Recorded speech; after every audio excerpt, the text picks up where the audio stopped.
Thomas Kavalam മാഷിന്റെ ദൗത്യമെന്ന ചെറുകഥയ്ക്ക് ശബ്ദ സാന്നിധ്യവുമായി ഫെബിൻ പെരിങ്ങാല. ആ ജനുവരി മാസത്തിലെ റിപ്പബ്ലിക് ദിനം ദേവകിയമ്മയ്ക്ക് ഒരിക്കലും മറക്കാനാവാത്തതായിരുന്നു. ഡൽഹിയിലെ കൊടുന്തണുപ്പ് അവർ ഒരു പ്രശ്നമായേ കണ്ടില്ല. ഇതിലും വലിയ തണുപ്പിൽ യുദ്ധമുഖത്ത് തൻ്റെ മകൻ ശത്രുക്കളെ നേരിട്ട രംഗം അവർ മനസ്സിൽ കാണുന്നുണ്ടായിരുന്നു. അവരുടെ മനസ്സ് അഭിമാനം കൊണ്ട് നിറഞ്ഞു. അല്ലലിലും ദുഃഖത്തിലും വളർത്തിക്കൊണ്ടുവന്ന ഒരേ ഒരു മകനെ രാഷ്ട്രത്തിനു വേണ്ടി വീരപുത്രനാക്കി മാറ്റിയ ദേവകിയമ്മ അന്ന് രാഷ്ട്രപതിയാൽ ആദരിക്കപ്പെടുകയായിരുന്നു. രാഷ്ട്രപതിയിൽ നിന്നും വീരചക്ര ഏറ്റുവാങ്ങുമ്പോൾ അവരുടെ മനസ്സിലൂടെ ആ പഴയകാല ചരിത്ര സംഭവങ്ങൾ ഒരു സിനിമയിൽ എന്നപോലെ കടന്നുപോയി. മഞ്ഞിൻ്റെ വെള്ളച്ചുരുളുകൾ കാശ്മീർ മലനിരകളെ സാവധാനം മൂടിക്കൊണ്ടിരുന്നു. ആ പ്രദേശം മുഴുവൻ ഇരുട്ടിൻ്റെ മറയിലായിരുന്നു. കാറ്റ് മലമുകളിലൂടെ കുത്തിയൊഴുകി. അതിൻ്റെ നിശബ്ദതയിൽ പോലും ഒരനന്യമായ ഭീഷണിയുടെ ശബ്ദം ഒളിഞ്ഞിരിക്കുന്നത് പോലെ തോന്നി. അതിർത്തി പോസ്റ്റിൻ്റെ ചെറിയ ബങ്കറിനരികിൽ നിന്ന് ദൂരെയുള്ള മലകളിലേക്ക് നോക്കി നിന്ന് ക്യാപ്റ്റൻ കാർത്തികേയൻ. തണുപ്പ് ശരീരത്തെ വരിഞ്ഞു മുറുക്കിയിരുന്നെങ്കിലും അവൻ്റെ കണ്ണുകൾ ജാഗ്രതയുടെ ശത്രുഭാഗത്ത് ഉറച്ചു നിന്നു. കേരളത്തിലെ ഒരു ചെറു ഗ്രാമത്തിൽ വളർന്നവനായിരുന്നു കാർത്തികേയൻ. നെൽപ്പാടങ്ങൾക്കിടയിലൂടെ ഓടി നടന്നവൻ്റെ ബാല്യം സന്തുഷ്ടമായിരുന്നു. അമ്മ ദേവകിയമ്മയുടെ സ്നേഹം നിറഞ്ഞ ദിവസങ്ങൾ അവന് ശക്തിയും ചങ്കുറപ്പും നൽകിയിരുന്നു. ഈശ്വര പ്രാർത്ഥനകളാൽ നിറഞ്ഞ പ്രഭാതങ്ങളും സന്ധ്യകളും അവനെ ഒരു ഈശ്വരവിശ്വാസിയാക്കുന്നതോടൊപ്പം ഒരു രാജ്യസ്നേഹിയുമാക്കി മാറ്റിയിരുന്നു. അവൻ്റെ അച്ഛൻ സുരേന്ദ്രൻ ഒരു മത്സ്യത്തൊഴിലാളിയായിരുന്നു. എല്ലാ ദിവസവും ഉച്ചകഴിഞ്ഞ് വേമ്പനാട്ട് കായലിൽ വലയെറിയാൻ പോകും. രാത്രി വൈകുവോളം വലയെറിഞ്ഞ് കാത്തിരിക്കും. ഉടക്ക് വലയിൽ കുടുങ്ങുന്ന മീനുമായി തിരിച്ചെത്തുമ്പോൾ നേരം പരപരാന്ന് വെളുത്തിരിക്കും. മീൻ വിറ്റിട്ട് അല്പം വിശ്രമിക്കും. പിന്നെയും തനിയാവർത്തനം. വേനൽക്കാലത്തും വർഷകാലത്തും അത് തുടർന്നു പോന്നിരുന്നു. അങ്ങനെയുള്ള ഒരു വർഷകാലത്ത് അയൽവീട്ടിലെ സുരേഷുമായി മീൻ പിടിക്കാൻ പോയ സുരേന്ദ്രൻ ഒരു വലിയ കൊടുങ്കാറ്റിൽപ്പെട്ടു. കോളിൽപ്പെട്ട വള്ളം കീഴ്മേൽ മറഞ്ഞു. രണ്ടുപേരും അപ്രത്യക്ഷരായി. സുരേന്ദ്രൻ്റെ തിരോധാനം ദേവികയമ്മയ്ക്കൊരു വലിയ ആഘാതമായി. കുട്ടനാട്ടിലെ ചേറും മഴവെള്ളവുമായി കുഴഞ്ഞുള്ള മണം നിറഞ്ഞ ഓർമ്മകൾ കാശ്മീരിൽ ചെന്നിട്ടും കാർത്തികേയൻ്റെ മനസ്സിൻ്റെ ആഴങ്ങളിൽ പച്ച പിടിച്ചു നിന്നിരുന്നു. അവൻ്റെ അമ്മ ബാല്യത്തിൽ തന്നെ പുരാണങ്ങളിൽ നിന്നുള്ള വീരയോദ്ധാക്കളുടെ കഥ അവന് വായിച്ചു കൊടുക്കുമായിരുന്നു. അങ്ങനെ അവൻ്റെ ഹൃദയത്തിൽ സത്യത്തിനും ധർമ്മത്തിനും വേണ്ടി പോരാടുവാനും ഒരു രാജ്യസ്നേഹിയായി തീരുവാനുള്ള ചിന്ത വേരൂന്നിയിരുന്നു. ഒരിക്കൽ അവൻ അമ്മയോട് പറഞ്ഞിരുന്നു, അമ്മേ, എനിക്ക് രാജ്യത്തെ കാക്കുന്ന ഒരു സൈനികനാകണം. മകൻ്റെ ആഗ്രഹം കേട്ട് അമ്മ ഒന്ന് പുഞ്ചിരിച്ചു. എന്നിട്ട് പറഞ്ഞു, മോനെ, നമ്മൾ സാധാരണക്കാരാണ്. അതുകൊണ്ട് നിന്റെ ആഗ്രഹം നടക്കില്ല എന്നല്ല, അതിനുവേണ്ടി കഠിനമായി പ്രയത്നിക്കേണ്ടി വരും. എനിക്കത് സാധിക്കും അമ്മേ. അവൻ്റെ വാക്കുകളിൽ നിശ്ചയദാർഢ്യവും ധൈര്യവും നിഴലിച്ചിരുന്നു.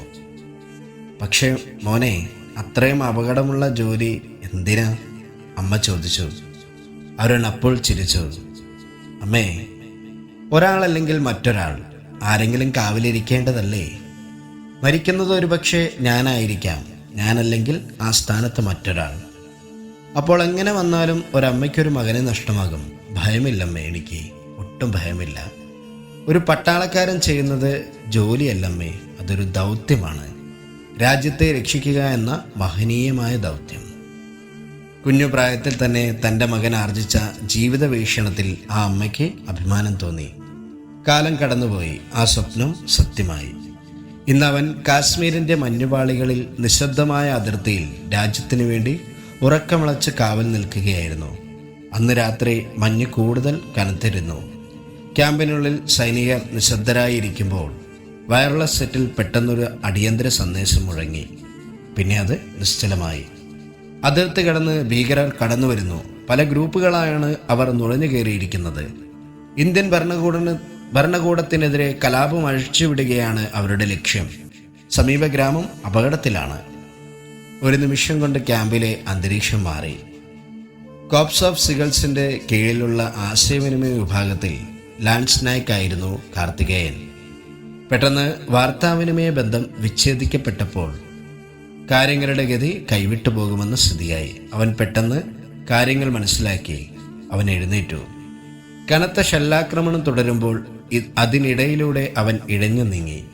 മഞ്ഞും ഇരുട്ടും നിറഞ്ഞ കാട്ടിലൂടെ അവൻ സാവധാനം മുന്നേറി. ഓരോ ചുവടും മരണത്തിന്റെ ചക്രവാളത്തിലേക്കുള്ള യാത്ര പോലെയായിരുന്നു. നിമിഷങ്ങൾക്കുള്ളിൽ വാർത്താവിനിമയ ബന്ധം പുനഃസ്ഥാപിച്ചു. പിന്നെ കാര്യങ്ങളെല്ലാം എളുപ്പമാവുകയായിരുന്നു. അവന്റെ മനസ്സിൽ സംശയമൊന്നുമില്ലായിരുന്നു. അവന്റെ കണ്ണുകളിൽ തന്റെ ദൗത്യം എന്താണെന്ന് അറിയാവുന്ന ഒരു യുവ സൈനികന്റെ ഉറച്ച തീരുമാനത്തിന്റെ വെളിച്ചം പ്രസരിച്ചിരുന്നു. അവൻ സ്വരം താഴ്ത്തി പറഞ്ഞു, സഹോദരങ്ങളെ, ഗ്രാമത്തിൽ ഉറങ്ങുന്നവർക്ക് നമ്മുടെ മുഖം അറിയില്ല. പക്ഷെ അവരുടെ സുരക്ഷ നമ്മുടേതാണ്. നമ്മൾ പോരാടണം. അല്പസമയം കഴിഞ്ഞപ്പോൾ മുന്നിൽ നിഴലുകൾ നീങ്ങുന്നത് അവർ കണ്ടു. ഭീകരർ. കാർത്തികേയൻ കൈയുയർത്തി സിഗ്നൽ നൽകി. പെട്ടെന്ന് കാട് മുഴുവൻ വെടിയൊച്ചകളാൽ മുഖരിതമായി. മലകളുടെ നിശബ്ദത തകർന്നു. മൃഗങ്ങൾ ഓരിയിട്ടു. പക്ഷികൾ ചിറകിട്ടടിച്ച് അസാധാരണമായ ശബ്ദം പുറപ്പെടുവിച്ചു. കാർത്തികേയൻ മുന്നോട്ട് ചാടി. അവന്റെ കണ്ണുകളിൽ ഭയമില്ലായിരുന്നു. അതിൽ ഒരു ഉറച്ച തീരുമാനം മാത്രം നിഴലിച്ചു. പോരാട്ടം കുറച്ച് നിമിഷങ്ങൾക്കുള്ളിൽ രൂക്ഷമായി.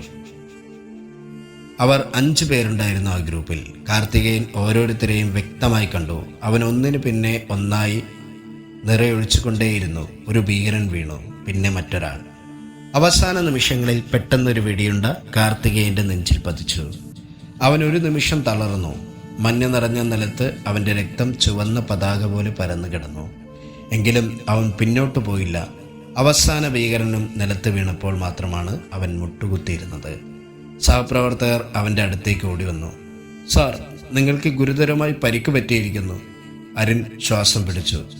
അവന്റെ കണ്ണുകൾ ദൂരെയുള്ള ഗ്രാമത്തിന്റെ ദിശയിലേക്ക് തിരിഞ്ഞു. ഗ്രാമം സുരക്ഷിതമാണോ? അവൻ സഹപ്രവർത്തകരോട് ചോദിച്ചു.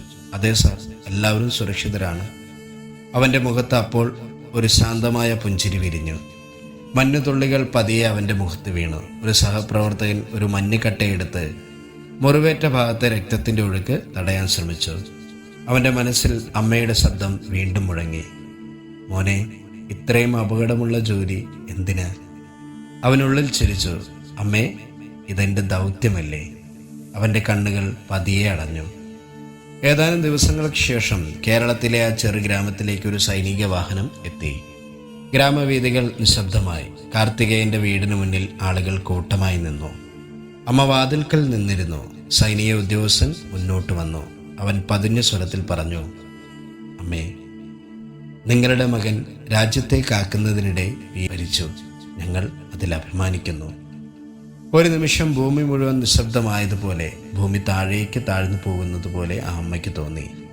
ആ അമ്മയുടെ കണ്ണുകളിൽ കണ്ണീർ നിറഞ്ഞു. പക്ഷേ അവൾ തലയുയർത്തി നിന്ന് പറഞ്ഞു, ഒരമ്മയുടെ ഏറ്റവും വലിയ വേദന എന്താണെന്നറിയാമോ? അത് പ്രസവ വേദനയല്ല മക്കളെ.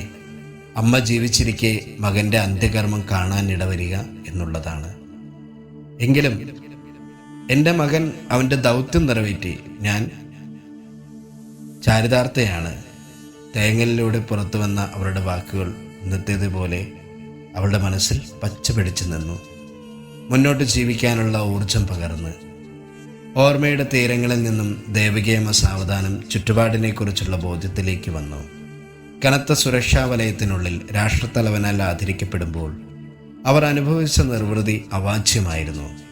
അന്ന് ഡൽഹിയിൽ സൂര്യൻ അസ്തമിച്ചപ്പോൾ കാറ്റിന് പതിവിലും അധികം തണുപ്പുള്ളതുപോലെ തോന്നി. പക്ഷേ ദേവകിയമ്മയ്ക്ക് അത് അനുഭവപ്പെട്ടതേയില്ല.